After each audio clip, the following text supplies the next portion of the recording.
Hello mga kabagang! Ayan, wala pa rin tayong pasok ngayon. Ngayon ay nag-decide akong asikasuhin ang aking mga pambagahe. Susamahan niyo akong mag-ayos ng aking box. Ito ay pinakamahirap sa pagbabagahe, ang mag-tape at mag-assemble ng box. Kaya ang mga bagahe namin na galing dito abroad, papuntang Pinas ay puno ng pagmamahal at hirap.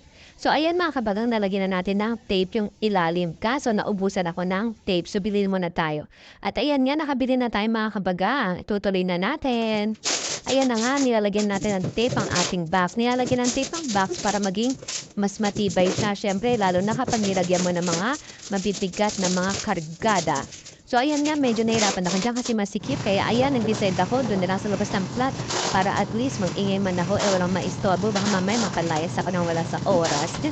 So ayan nga, nilagyan natin ng sako bagyan mga kabaga. Kasi sa Pinas Cargan mga kabaga, maganda kasi may sako, talagang safe na safe yung gaman ng iyong bagahe.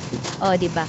Lagi ako sa Pinas Cargo since dati na nagpapadala ko. Actually, hindi naman talaga ako lagi nagpapadala. Pero, syempre ngayon, medyo marami na yung naipon natin kaya kailangan natin ipadala.